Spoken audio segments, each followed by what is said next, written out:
afternoon session with a talk by Dr. Raj Vedam. He's earned his doctorate degree in electrical engineering, and he has many years of multidisciplinary work experience, research experience in many different areas of electrical engineering, including power, aircraft, analog and digital circuit design, oil and gas, mathematical optimizations. He has written a number of conference journals and papers. He has a number of patents also, and he is an innovation leader with a strong interest in multiple areas of technology. No, he does many things here: optimization, mathematical modeling, machine learning, etc. Currently works in the oil and gas industry. So his focus has been, whereas the Western narratives favor the origin of astronomy and math and other fields having originated outside India and imported into India at various times, that is, it's been a current narrative that we see in the world today. So he's trying to counter that narrative, saying using data from multiple sources, public sources that should reveal the other way of how this math originated from India. His research proposes an ancient Indian civilization that made advances in several fields of knowledge. Dr. Vedam advocates an evidence-based narrative of Indian history to correct the grievously distorted view of deep history of Indian civilization and its identity of its people. Towards this end, he has delivered about 150 talks in various cities in India and USA and conducted a number of teacher training workshops and correcting the school history in several states in India and Texas in the university. He is a visiting faculty at the Hindu University of America and offers 2 courses on his research findings. He serves on Advisory Council of Dharmic Civilizations and several other organizations and mentors many different groups of people. So he's a wonderful personality. Today he'll be talking about Hindus sharpen their arguments and others sharpen their swords. So I'll be very delighted to hear his views on this topic, and welcome to Dr. Vedam again.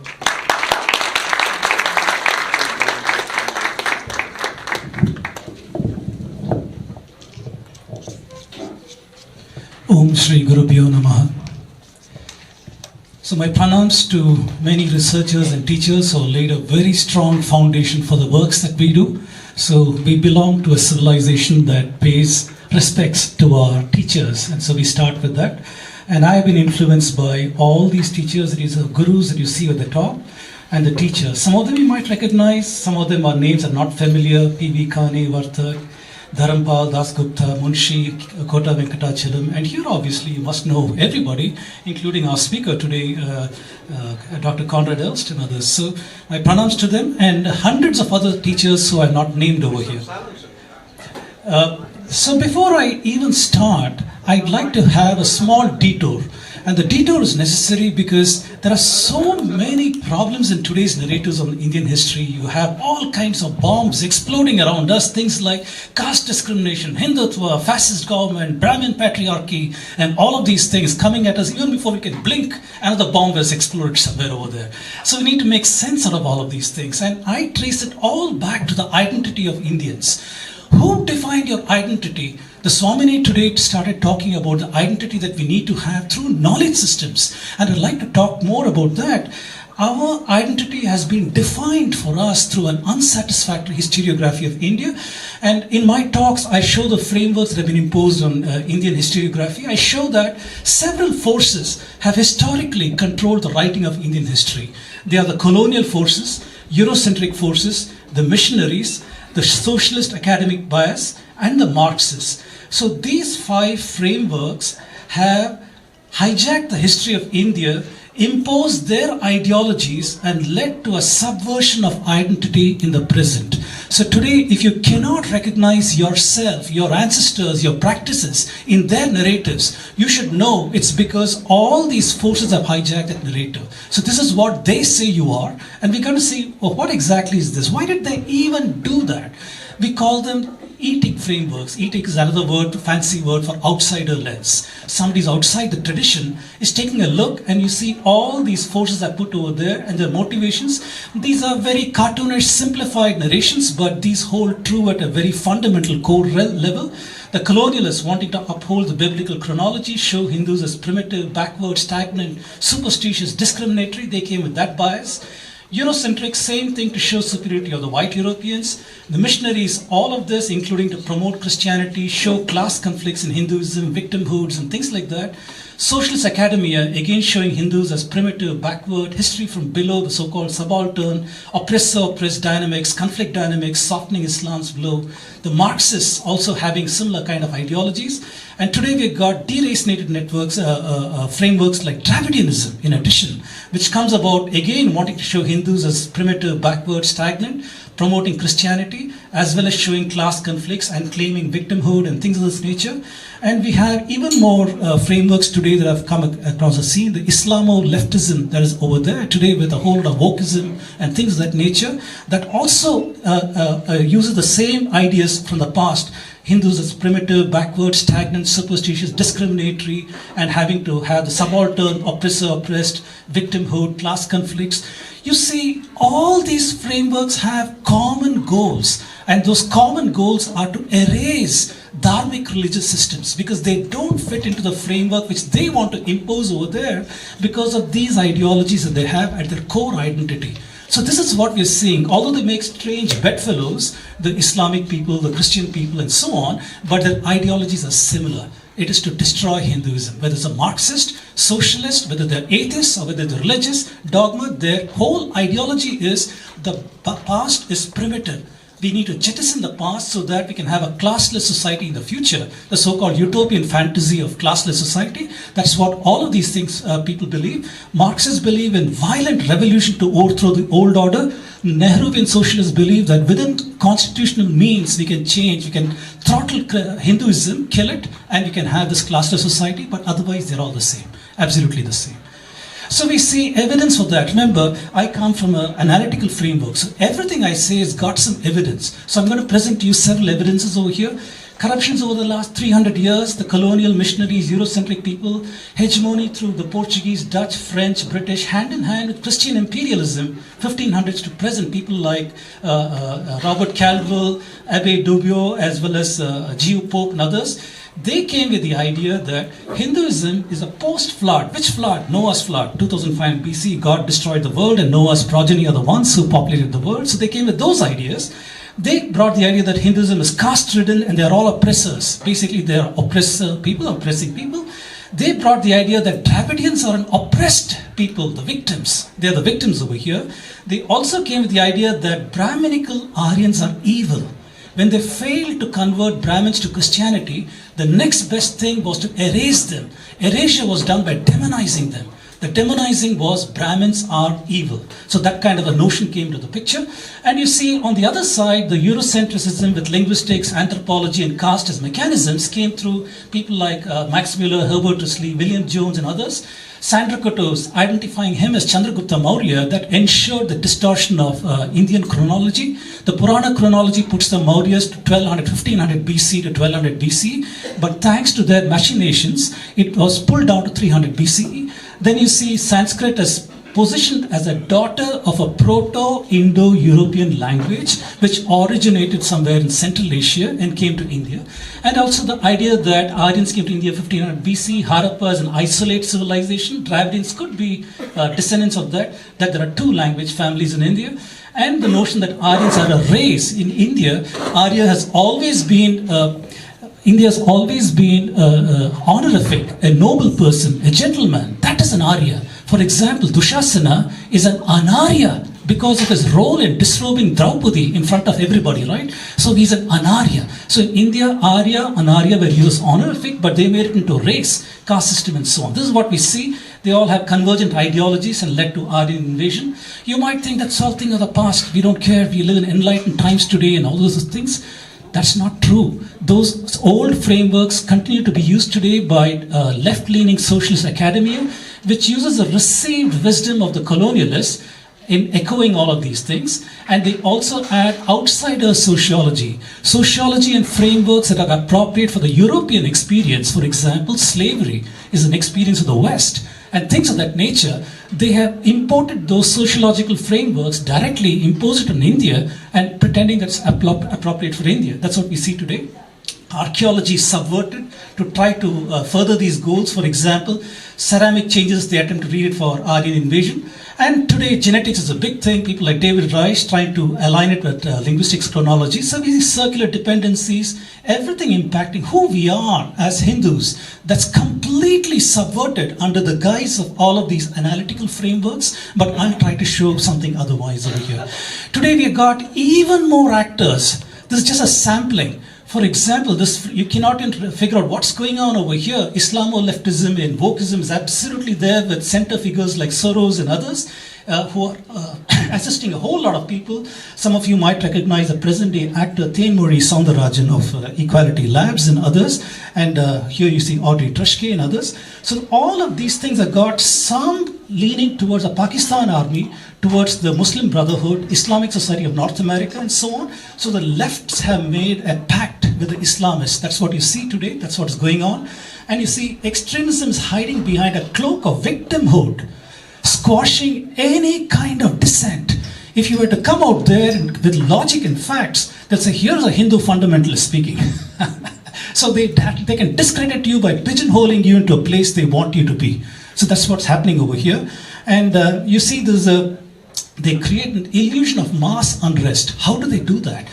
By media echo chambers, high decibel pitch. Any news media you take is blaring these messages over there, giving you an impression of wall-to-wall coverage. Oh my goodness, this must be real. There's a lot of unrest. Street power. They got a lot of street power that can come out in the streets, and the media selectively takes their pictures and echoes it as big.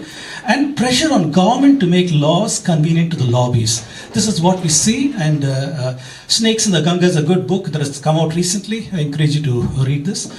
So present-day actors are also entrenched technological biases added to the mix, whether it's Wikipedia, the cabals of Wikipedia, shadow banning on Twitter, restriction of reach on Facebook, silencing restrictions, digital media nexuses. You even have AI machines today, artificial intelligence that deals with these kind of things. For example, I asked ChatGPT, you consider Christian virgin birth as fundamental part of Christian theology and as a historical event, therefore not mythology. Why do you not extend the same courtesy to Hindu beliefs central to Hindu faith, considered as historical revelations of rishis, therefore not mythology? ChatGPT answers that, no, this is a central part of Christianity, therefore virgin birth is not mythology. However, academia has considered that all of Hindu faith should be considered as mythology. So academia's authority that ChatGPT is claiming to do these kind of things. So we see biases are entrenched. That is the point over here. So what is the impact of historiography and these narratives on our identity? That is the issue, right? So we see the first question to ask is, what is this identity that you claim for Indians from historical times? Because I'm talking history here, we got to see that, right? So the evolution of philosophical identity in ancient times, we were all in this together. We are Brahman. We didn't have a name for ourselves because there's nobody else. If there's only one man on earth, why on earth does he need a name? Who's going to call him? Same thing with Hinduism. It's only Hinduism. Why does it need a name? Whether it's the Sindhu became Hindu and all those kind of things. So we are all in this together, Brahman. Eventually, it evolved to Astika, Nastika philosophies with Nyaya, Samkhya, Vaisheshika on one side, Buddhism, Jainism, Charvaka on the other side. And in present times, we have Dharmic civilization, Agamic, non-Agamic, Vedanta, Advaita, Dvaita, and others, Hindu, Buddhist, Jain, Sikh. So we have got an evolution. These are 20th century categorizations. There's no consensus that there's a division like this. In the ancient times, all kinds of debates will occur between scholars to identify ideas and so on. However, today, identity is forced on us as an anti-reflection of the other. We are everything that the other is not. So here we are, ancient times, we are one, Brahman, Astika, Nastika, no conflict. We are Bharat, no problem, Bharatiya civilization. But then 7/11, when Bin Qasim came, we became the other.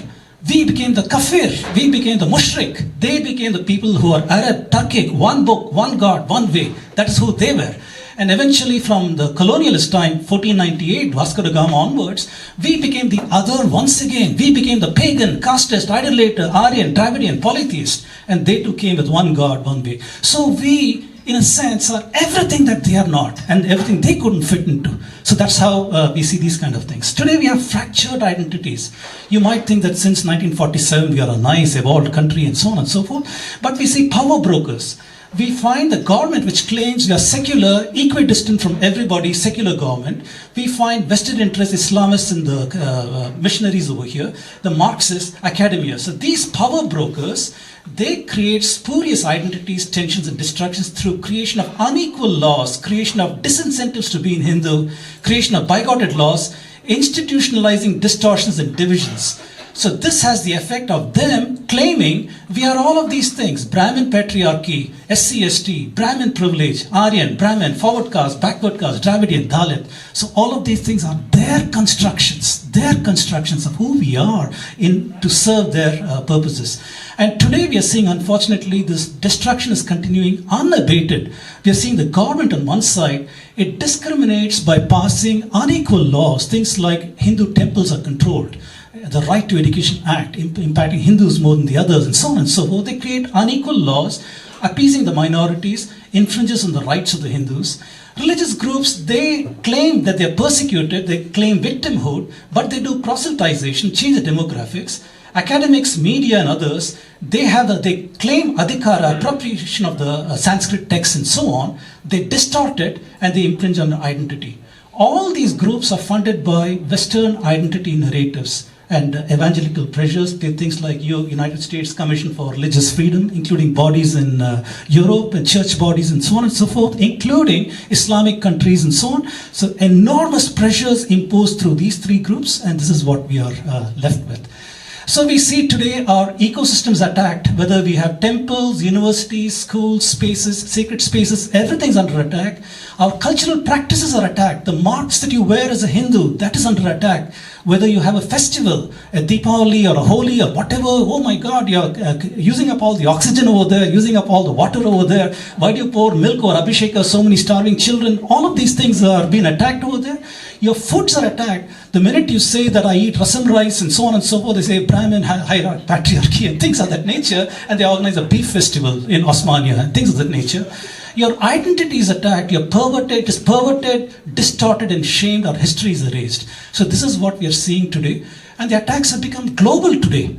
They are not just localized in India or elsewhere. This is hitting you in the face today. In the United States, where you live, you're seeing that in Seattle, they have passed this ordinance now. Toronto becomes the first in Canada to recognize this. You're seeing that same thing, California is trying to do this, and even earlier Cisco, the caste case and so on. So we're seeing this become a global issue. So it begs for us, at least now, to come and say, what exactly is this caste that you're talking about? How on earth do you attach the identity to me? And then create laws to discriminate against me. So those are the important things to talk about here. So I, as a person interested in history, I enter this question to say, when people ask me, why do you bother with these things? Well, there is this fallout of the Aryan invasion. Everything goes back there. Every narrative goes back to Aryan invasion migration theory. So the false narrative says these, in 1500 BCE, nomads of Central Asia who were illiterate people, they didn't even have a script. These people invaded India, destroyed Harappa, which is a superior civilization, and they were running around in India with caste, cow, curry, and all this nonsense, and for 1,000 years, because they're illiterate people, right? And suddenly, in 300 BCE, when Magadha made contact with the Greeks, India became civilized. We got the Brahmi script, Ashokan script, and other things. Suddenly, we became civilized. Then they turn around and say, if you have got advanced knowledge in mathematics, astronomy, medicine, guess what? Your civilization hasn't had the gestation time for knowledge to be generated. Therefore, you must have learned it from the earlier civilizations of the Babylonians, the Egyptians, and the Greeks, and so on and so forth. So they have appropriated just about everything. So I have a cartoonish image over here, where they say Aryans got Sanskrit from Central Asia, Brahmi came from Levant in the Aramaic script, math and sciences came from Greece, astronomy came from Babylon, British taught us science, technology and rational thought, Turkic Muslims got us culture, cuisine, architecture, music, civilization, and today there are some great people who even say Bhakti was taught to us by Saint Thomas. We didn't have Bhakti prior to that. So we're seeing this kind of a cartoonish image, but this is a reality, unfortunately. A criminal distortion of Indian history, all the anchor points, every aspect of Indian knowledge systems and identity has been perverted, attacked, and we are sitting there not claiming that space. And what do we have to do to make this happen? That's what I'm trying to address over here. So, what is the lens? I have traced it all back to historiography. That is the starting point. As a researcher, I learned to go to the primary sources. Go to the primary sources and try to see where these distortions arise. Destroy it right there at that source. Don't be reactive and address in the media. CNN said something, I'll have a dharna outside CNN. That's not the issue. Go to the source. So we see that historiography, our itihasas, oral records, epigraphy, folk songs, and others, this has been our traditional understanding of history. However, when the British came, the British Whig interpretation of history was to view all of history through the prism of Christianity as a moral force. All the happenings of history must be seen through the moral prism of Christianity. So that's the way they brought about history narration in the so-called enlightened era and so on.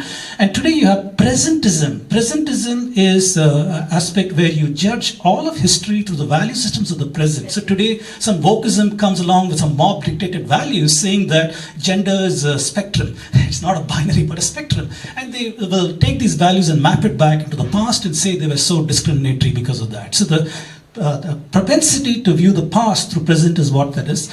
And I am pioneering this model-based, evidence-based kind of a narration. I shouldn't use strong words. There are many others who are doing excellent work also in this area. But I base everything that I say based on these things. So when we say evidence-based history, the question comes, what exactly do you mean over here? So I try to see everything as a model, a methodology. What assumptions went into building your model? Where did you get your data? What is your data provenance? What kind of inferences are you making? What kind of claims are you making? Do they follow from what you're saying? So it's a very logical, rational way of going about doing these things. And there's a boatload of data for history from archaeology, genetics, astronomy, sciences, religion, whole lot of things out there. And different models have been proposed. People use linguistics model, for example, or archaeology, genetics, astronomy, many other models are there. And we can analyze each of these things in certain ways. And I teach all of this in my class, for example. The linguistics model, for example, is a subjective growth of the field. It is not as if there are laws and models that are perfectly valid. Power laws came out of nowhere, right? Somebody, Grimm's law and power sound laws and things like that come out of nowhere. Or textual model. Excuse me. People say critical editions are needed. There are translation issues. So if somebody comes and makes a claim that I read this particular text and it says this, there are 101 people who say that is not there, some other text, something else is there, this translation is wrong. So some critical, that is the thing that is levied against that. Archaeological model, the dictum that absence of evidence is not evidence of absence. There are some people who say that you claim that Mahabharata is so old and so on and so forth. Where is archaeological evidence? Well, unfortunately, this dictum still holds. So we got to work with that. Genetics, a problem is small sample sizes, questionable models and assumptions. Astronomy models, critical additions are needed, questionable interpretations. In climate geology models, ice core contamination, isotope calibration issues are there. In hydrology and other models, we need to examine generic methodology issues and so on. So the point is that in spite of all of these things, we understand the limitations, we understand the assumptions, we still need to go model by model and see where the evidence is for the Indian civilization.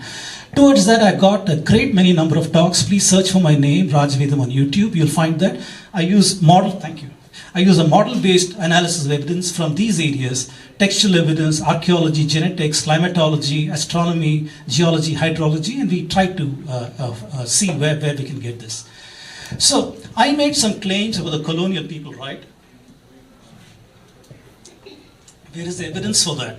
Well, you can take a look at one of the early writers here. Abbé Daubois was a very interesting Frenchman. He escaped the French Revolution when he might have been guillotined over there, landed up in Pondicherry where French were, and over there he started studying Hinduism and so on and so forth. Found that he could not convert any Brahmins. No Brahmin could be converted. In fact, they were questioning his theological foundations and so on and so forth. So he introduced a notion that Aryans are evil, rather the Brahmins are evil. He says in his book, a Brahmin must be considered as a kind of moral monster, an individual placed in a state of continual variance and opposition to the rest of the human race. So education of a Brahmin is a universal hatred and contempt towards all human race. A Brahmin is thought, if not positively, to hate his friends, return evil for good, conduct himself through life by quite selfish considerations, sacrifice all without exception to his private interests. A Brahmin is obligated from duty to be selfish, intolerant, proud, forbidding. I needn't say any more. So this guy is out there to get the equation Brahmins equals evil. Unfortunately, this set the tone for all the later British writers and so on who came with the same bigoted lens to look at Brahmins in this particular way. So in this work, Thomas Troutman is a historian, does India history and so on. So he writes about how, before I say that, if you see Megasthenes' work in Indica, 300 BCE, he says Indians seem to have a chronology that extends over 6,451 years in his time frame, which is an enormous timeline in his time frame. So we have the Purana chronology. I'm not going there yet, but anyway. So this is from a place in London where it's showing the Samudra Manthan, for example. So this man says that the imperfect truth of Indian history is admitted into St. Paul's with Indian time compressed within the confines of Bible time in order to make India's ancient past a usable resource for Europe. So India's chronology was a kicking ground, right? Football for everybody to play around with, so they could fit it within the biblical chronology. God created the world in 4004 BCE. God destroyed the world in 2500 BCE. Everything is compressed into that time frame with this. So we see great hypocrisy over here. We see that the king list, as far as Babylon king lists are concerned, from 19th century BC to 6th century BC is accepted without any problem. Egyptian king lists from Old Kingdom, Middle Kingdom, New Kingdom, we see enormous numbers of dynasties and so on accepted without dispute. Assyrian king list, again accepted in 21st century, 7th century BC, no dispute over here. Why? Because these are part of the biblical archaeological grounds. The biblical narrations, the Old Testament and others, they derive inspiration from the history of these people. So they are not touched. That history is sacrosanct, that they will not touch that. Indian chronology only is disputed. They take all of Indian chronology and say, no, this is not possible. Why do they do that? Because the linguistic model says no. Linguistics model was used in order to explain why are Sanskrit, Latin and Greek related. They said these languages are related because they came from an ancestral language in Central Asia. And so they had to play around with all of these concepts. That's why we see only Indian chronology is disputed, whereas the others are used without any dispute. Come on. Okay, so I'd like to give a very, very quick case study of addressing a primary distortion. Today, our people are reactive. People say, yeah, I know there are some bad things in Hinduism, but you know what to do. We are better people today. This kind of an apologetic way of addressing things is there. And I say, just like somebody, Conrad Elsett said this morning, that in the Bible there's a statement that truth shall set you free. And that is a true statement. If you know the knowledge of what it is, it's really going to set you free over here. So we had something called Jati, Varna, Kulam, Gotra. Is it that or is it caste? So to address that, we see the European construction of caste. I presented this in Waves conference in 2022. So the Jati, Varna, Kulam, Gotra system is perverted into the alien, immobile, hierarchical caste system. Using the Purusha Sukta has been kicked around so that there's an interpretation of that with the Brahmins at the top and Shudras the feet and the dirtiest, impure and all these kind of things. Accusations of oppression, discrimination, upper, lower, untouchable, everything comes from this framework. The roots of all these things go back to Aryan invasion with caste as a racial construct of the Aryans. And I say for 360-degree investigation, you have a top-down traditional view, bottom-up subaltern view, and a very important historical view to bridge those two narrations. That's what is needed. And the top-down evidence is there all over the place. If you go to the Bhagavad Gita, it says it is your gunas that discuss what your varnas should be. That's what it is. It's not something a birth attributed kind of thing. Then we have Mahavakyas, Aham Brahmasmi, Tattvamasi. So this is a civilization that came with such noble concepts that they saw unity of all cosmos in one and so on. Can such a civilization be so crass and hypocritical to have any such thing that the Europeans claim, oppression and other such? That's the first question.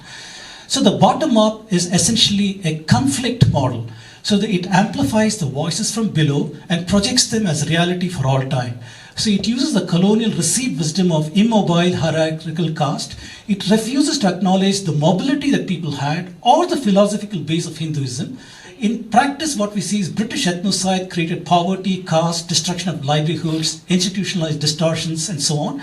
And the socialist, Marxist, leftist nexus upholds this with many, many works out there. I'd like to present the view that evidence of public health awareness in the ancient past. My model is that public health is a driver of acharam and saucha, and I'll show you the data and the claims that result from this framework, and it gives you a different picture altogether.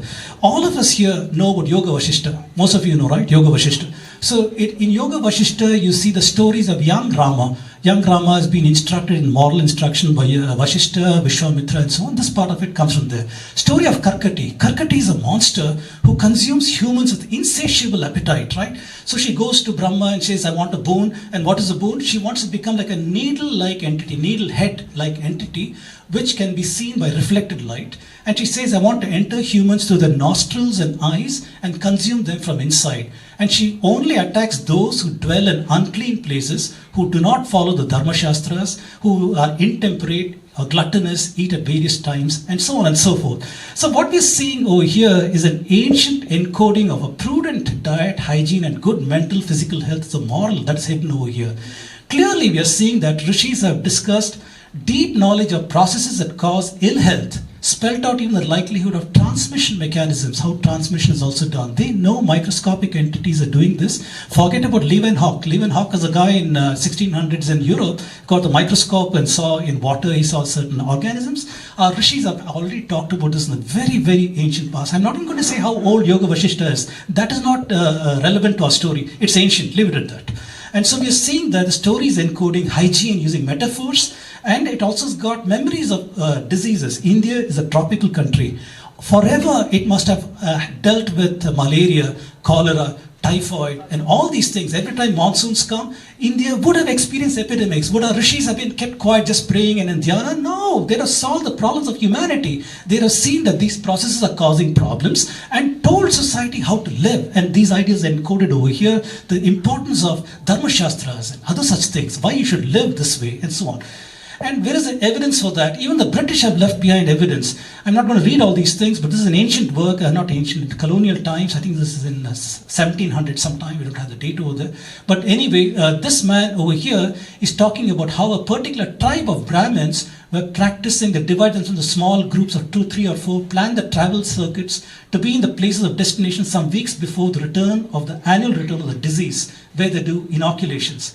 Another work, Asiatic Journal, 1819. This man is actually talking about inoculation for using cowpox, known from old times to Hindu medical writers. He's talking about Sachaya Grantham of Dhanvantari, and he's talking about how there are several species, 9 species of smallpox. 3 of them are incurable, others are curable, and they say how to cure it. Another place, this one is talking about translation of the Sanskrit verse over here, how you take the pock of the udder of a cow or a human subject and you create the disease and you inject that into the people, and they will, after inoculation, 2 or 3 days of fever, they'll recover from this whole thing. So they're talking about variolation and inoculation. Another work, 1827, the British are talking about Odisha, where on a particular day over here, several people assembled, 200 to 400 people on a Thursday or a Sunday, to be given a cut upon their arms and instrument, and they are inoculated.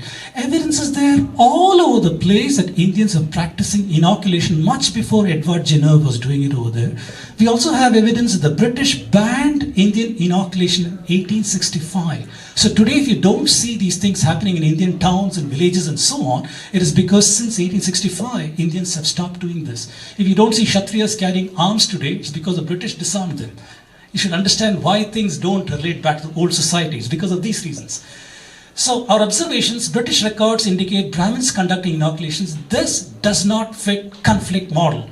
Brahmins are going household to household asking, have you followed the diet for 30 days? If you follow the diet, they'll give you the inoculation. Brahmins are doing that. Where is the question of conflict model over there, that we are superior, you're inferior, things like that. Brahmins taught students of all jatis according to Dharampal. This also does not fit the conflict model. The Vedanta view of Varna, that also does not fit the conflict model. Historic personalities, Valmiki, Vyasa, Aryabhatta, Saurashtra Brahmins, Peshwas, they show mobility across a spectrum. This also does not fit the conflict model. So we are seeing that in reality, Acharam and Saucha practices, this defined the mobility across a spectrum. Wherever if a particular group of people wanted to follow a certain Varna, they would follow the Acharam of that particular Varna. Saurashtra Brahmins were basically, in Saurashtra they were traders, Vaishyas. They used to come to the Chola kingdom and do trading forever. In Tamil Nadu, they adopted the practices of Brahmins and they were considered as Sarvashtra Brahmins after a couple of generations. So this is what we see in the historical record. And to reinforce this point, we are seeing the importance of public health from antiquity, including Shushruta Samhita. Shushruta Samhita is now talking of the causes of epidemics. Epidemics are not one man's fever, but the entire village or town has got some kind of a problem. He's talking about that, and he's talking about how entire city is depopulated. And he's saying the pollens of poisonous flowers wafted by winds invades produces some sort of epidemic, cough, asthma, and other such fevers and so on. And he gives some remedies also. Best is don't use defiled water, vegetables when an epidemic breaks out in the country. Go to an unaffected locality and so on. So there's clear evidence that ancient India is aware of these practices and so on. There are also cultural practices that show health awareness. For example, Pankaj Sharma recently talks about this festival called Basoda, which is done for this particular divinity over here with the Shitala Mata. And over here, they say the festival marks the last day of the season when you can eat stale food from the day before. And after that, summer comes. In summer, India, without refrigeration, foods get bad fast, right? And if you eat that, you're going to fall sick. But in winter months, it may still be okay. But that festival marks a large day. This is an example of the weaving of cultural practices along with wisdom, biological wisdom, and so on. We are seeing instances of this all over in Indian texts and so on. So the model of public health instead of oppression. So classic Vastu-based town planning separates jatis. For example, the Brahmins come, they're given a grant by the king. They're like ancient economic force, right? And they say that the potters will live here, the weavers will live there, carpenters here, Kshatriyas there, Vaishyas there, Brahmins here next to the temple and so on and so forth. People say discrimination. They're not allowing us to live in those areas and things like that. But what we're seeing is an understanding of unique occupational biohazards of each community and separation for public health. If you're a weaver, you're breathing cotton fibers day in and day out, which is going to give you respiratory things like tuberculosis and things of that nature, pneumonia, tuberculosis. If you're a potter, same kind of thing. If you're a goldsmith, you're breathing metal fumes and things like that. If you're a butcher, you're working with E. coli all the day in and day out. Guess what? You get immunity, your family gets immunity, your community gets immunity, but not everybody else. So it made sense to separate out these communities for public health reasons. And in this whole picture, we see who's the person who had the least immunity. The least immunity was a Brahmana. He gets up in the morning, has his bath, he does Gayatri Japa and 10 times a day, in the evening does Sandhya Vandanam and so on and so forth. He's got no physical activity, eats very simple foods and things of that nature. So he's got the least immunity, maximum Saucha practices. So that is why Dharma Shastra would say, if you come in contact with this person, take 1 bath, that person take 2 baths, this person take 3 baths, and things of this nature. People today say, discrimination. But the point is, we have enough evidence to know that there's public health behind this whole things. So we are seeing Achara Saucha practice evolved to enforce hygiene, the public health. Evidence is presented from Yoga Vashishta, Ayurveda. I did not talk about Ayurveda and immunity, colonial records. So our model of public health as a driver of Saucha practices is a far better evidence-based fit than the conflict model of oppression, discrimination derived from discredited racial theories. So here is an example. If we understood this and we can articulate this, many of these battles that we are having out there, that there's no such thing as caste and so on and so forth, can be better fought by saying, here is the historical evidence of the Indian civilization's attempts to understand these things. And some more claims on Brahmin purity. For example, this is the work of Johann Bronkhorst, another very famous historian, on how the Brahmins won. And here he's talking about one is born a Brahmin, cannot become a Brahmin, and so on. This is the purity of descent rules. But at the same time, in the Pali Buddhist canon, we are seeing that if you are of pure descent for 7 generations, uncriticized, inapproachable with reference to birth, you become a Brahmin. Others say asceticism, learning, descent make a Brahmin. So we are seeing in many, many different works, different ideas on how you, this mobility over here. Sons in Arthashastra, son of Brahmin and Kshatriya, born of a wife, are the same varna as the father. Or in other works in Mahabharata, saying offspring of a Brahmin father and Vaishya mother is a Brahmin. In Manava Dharma Shastra, we're seeing even the Shudra can become a Brahmin through this particular mechanism. Within 7 generations, they attain this Shudra to Brahmin kind of thing. So we are seeing he's highlighted certain things using certain adjectives that are from the etic sociology with upper, lower, and all these kind. I don't subscribe to the language, but the idea that is expressed, that is important over here. And the question might come in your mind, why 7 generations? Discrimination. They don't want you to come up in this generation. Well, the same public health holds over there. We are seeing today in epigenetics and things works like that. That's talking about transgenerational genetic effects, how that is a mode of inheritance and so on. It does not change the genetics of your system, but these chemicals and the other things that are exposed to can impact how certain proteins will express the DNA, allow the DNA to express itself. So that is epigenetics. That is what we are seeing today. And there is some evidence, for example, the 7 generations could be true. Our toxic chemical exposures may harm our great grandchildren and so on and so forth. There are papers coming out today that's talking about epigenetics. Our ancestors seem to have had some empirical information about this, that if you have some mixed marriage and so on and so forth, wait for 2-3 generations and then after that you can be admitted into something or the other. So there seems to be some empirical evidence. It's not discrimination. So that is what I just gave that as an example of challenging a narrative. Today, caste dynamics is the dominant narrative. I gave all this account just to show you that public health is a far better evidence-based fit for the practices of the Hindu community, at least in colonial, medieval to the present times, and maybe in the future we can evolve these practices somewhat. So other evidence-based logical rational analysis of data.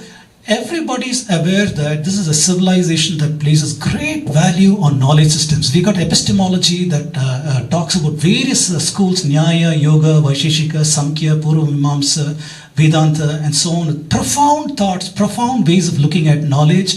And pramana, how do you admit knowledge, whether from perception, inference, comparison, analogy, and so on, Shabda Pramana, and so on. Each of these sampradayas or ways of thinking only differed in what was admissible as a means of knowledge. Today, if I'm doing my PhD thesis, I go to the library and take a journal that is in my area, maybe IEEE journal on IC design or some such thing, and I say, this professor from MIT published this theorem.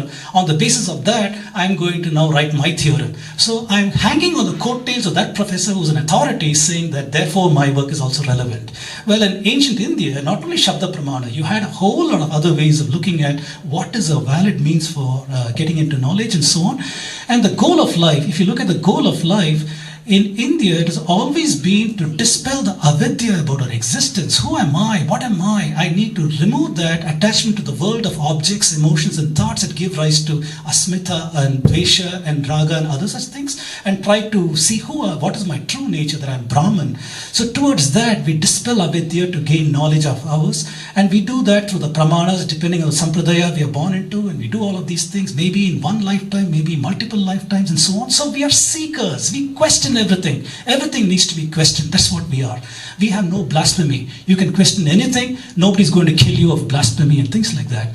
And the other dominant systems, the Abrahamic, they always have a prophet or a divine person who comes and gives you a law, the divine law, the covenant between God and Moses and whatever, and so on and so forth. You got the laws. And your role in life is only to follow the divine dictated law for admission in the afterlife to heaven or eternal damnation in hell. So only 2 possibilities are there. None of this matters. Knowledge does not matter. Truth does not matter. Your only goal in life is to follow the shepherd. Be a sheep, follow the shepherd. That's all there is to this. So we are seeing that science flourished in India because of philosophy, and ancient Greece, as long as they had contact with India, they had science. But when Constantine Christianity came in Europe in 325 current era, they promptly fell into dark ages and so on. So given that the civilization depends on logical rational analysis, for example, Vaisheshika, they're saying pratyaksha, anumana, perception, inference, through external, internal objects, you make out some kind of knowledge. This is not a good knowledge compared to the knowledge that you get through the mind. Anumana is reaching new conclusion and truth from appreciating old truths. This is exactly the scientific process. It's not Francis Bacon who taught us how to do science. Rishi Vaisheshika has taught us thousands of years earlier how we must go about logically, rationally examining old truths and building new truths. That is what we are seeing. So this is a civilization that has always exalted the seeking of truth as a goal of life. This is one from Brihadaranyaka Upanishad from Yajnavalkya, Asatoma Satgamaya, Tamasoma Jyotirgamaya, Mrityoma Amritam Gamaya, saying that from darkness lead me to truth. You see that? From ignorance lead me to truth, darkness lead me to light, and so on. So this is a civilization that has great importance on truth and sathology on truth. So we are saying that we have to apply this mechanism of perception, inference, looking for truth in all the narratives that are bombing on us. My first slide showed bombs falling everywhere, right? So when we see these narratives, we need to examine them. Early rebuttal for out of India, Aryan invasion came from Parjita, who was a British judge in India, Calcutta, 1920s. He said, Northwest region of India never had sacred memories. Even today's sacred spot in India is in the east, Varanasi, that is sacred. Nothing in Punjab is sacred. Well, of course, you can say Thaneshwar and others had Jyotirlinga temples, but that's later. Varanasi has always been sacred. And he says the rivers in Rig Veda 10 is from east to northwest and not in the reverse order. If Aryans came to India from northwest, the river orders in Rig Veda must be from the north to the east. But he's saying instead it is from this side to that side. It does not fit the Aryan invasion. He's quoting several other things over there. So he was one of the first persons who articulated out of India theory. This has been expanded greatly by Srikant Talagiri in our times and so on. So read his books for that. And as far as genetics is concerned, I have been talking a lot about genetics, about the problems of the models and so on. I'm not going to bore you to death with these things, but I just want to tell you that there are concerns with methodology. Results in genetics cannot be global. We have to examine the models used, methodology, what data they've used, sample sizes, sample compositions, what are the claims, and see do the claims follow from these things. So I say that if somebody talks that in this audience over here, I have a certain genetic marker and Arunaji does not have that genetic marker, that is a fact because I can go and verify that in a lab and say, yeah, that's true and so on. So I can accept that. Then if somebody comes and says, in this audience over here, there's a 25% carry this marker and 50% do not have that marker. Maybe in a small sample size, we can still verify it. But if we extrapolate it to a region like India, heterogeneous place like India, I'll say, wait a minute, we have some problems over here. Then if somebody comes and says, I have found that your genetics flow of information is from Central Asia into India in 1500 BC, I have major problems with that. None of the mathematics, data, methodology can support such a conclusion. That is my bottom line. So I'm showing this kind of thing.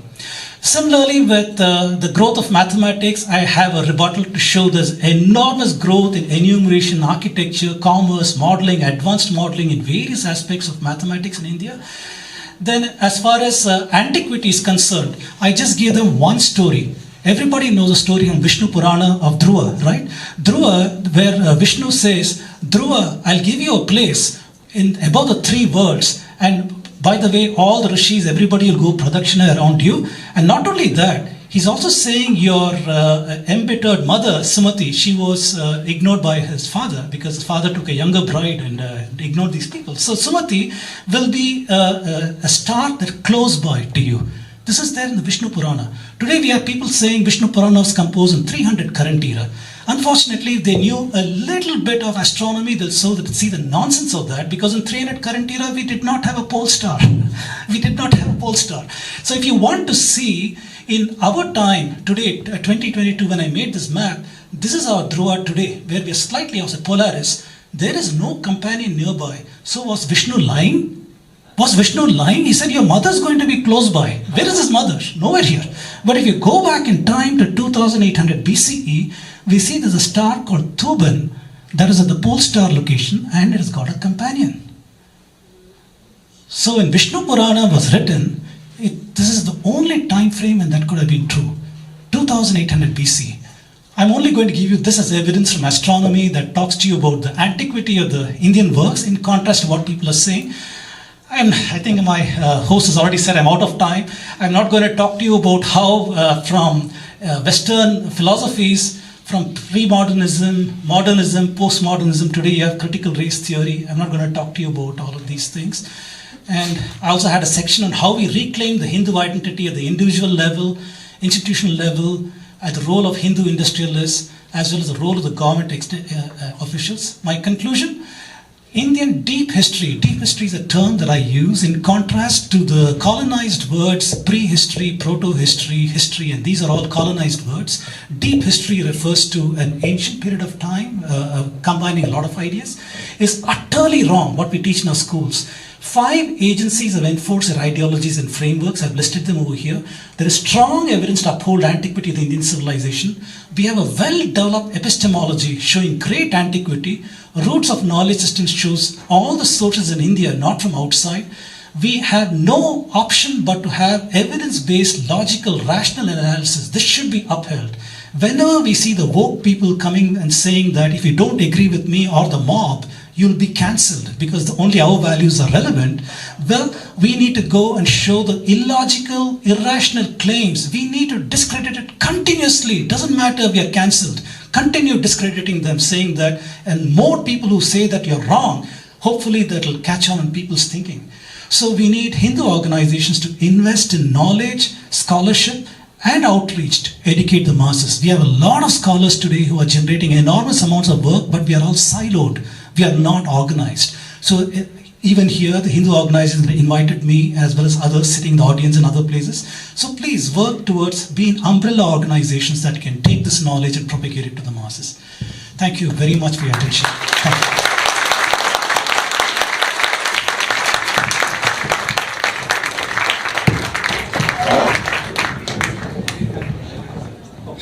you. Raise your hands. All right.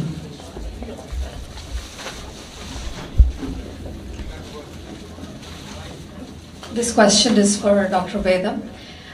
My question is related to the caste system that you mentioned. How and when did we switch from Varna-based system, that is, from based on gunas, to the biological inheritance of the caste system?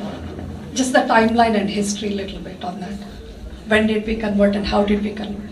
So, good question. So, I don't know whether even that assertion is the right question to ask, because we are seeing evolution of different things in India, not this discriminatory kind of evolution, but we're seeing evolution of ideas. Of course, Shushruta Samhita did not come in a vacuum. It was out of years of observation, things came over there. When public health awareness was there and ideas about genetic transmissions came in, we don't know at what point certain endogamy ideas might have come into the picture. But we can speculate certain things, and we have to gather more evidence towards that.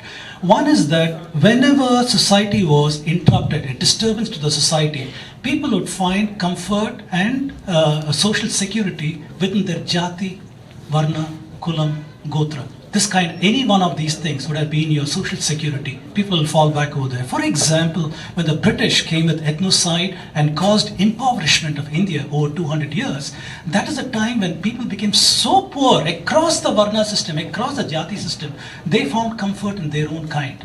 Because they were the ones, the joint families would help each other, people would help each other, and so on and so forth. So at that time, people could have become insular, where you don't know who's this person who's living next door to you. He could have come from Central Asia, Turkic Muslim, and all those kind of things. We have no idea what their practices. Don't mix with them. So these kind of ideas would have evolved at some point because we don't know these other, we don't know them, plus the public health issues and many other such things.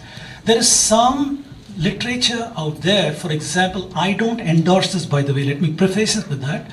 David Reich and Priya Murjani in 2013 published a paper where they tried to have so-called ancestral North Indian, so-called ancestral South Indian poles. These are theoretical modeling artifacts around which they tried to cluster the Indian genetics, that the Northern Indians are closest to ancestral North Indians, Southern Indians towards this. They tried to cluster that. In the course of doing that model, they proposed that over the last 2000 years, Indians have become endogamous. So endogamy has been practiced, but I don't think you can even call that caste system, because in southern India, Professor Ramaswamy, Bichapan Ramaswamy, he's shown that over 6,000 years ago, southern India was practicing endogamy. So there's a claim that caste system was imposed on southern Indians and they became endogamous and so on and so forth. However, Ramaswamy is showing for 6,000 years southern India has been practicing this. So there are many assertions over there. India is not homogeneous. It's a huge country with many practices over time and so on and so forth. We have to see all these accusations, all these assertions in light of the fact that many practices could have been there. and we have to analyze them carefully. So I don't have a direct answer for you, but there are some inklings here and there. Yes. Dr. Vedam, your presentation was superb and your slides were really very educated to us. In one slide you mentioned Basoda and worshipping the goddess. Yes. It reminded me after 50 years. Can you put some light? What was the importance of eating Basoda? I don't know this festival, but it grabbed my attention because when Pankaj put it on his Facebook, I said here is one more instance of a cultural practice that is falling into the religious/health paradigm. So this practice, according to Pankaj, who explained it in his Facebook post, he said that marks the last day on which you can eat yesterday's food. Yes, last day in which, and that's typically the last day of winter or so on. After that, summer starts. In summer in northern India, it's very, very hot, right? So food will get spoiled. Cook it in the morning, by evening, it's become bacteria contaminated. Don't eat it anymore. So there's an encoding of biological reality into a cultural practice. Once a practice is done, you practice at festival, and the goddess has said you shall not eat this yesterday's food anymore after this day. So it is a way of ensuring health. There is a pause in it. We'll continue.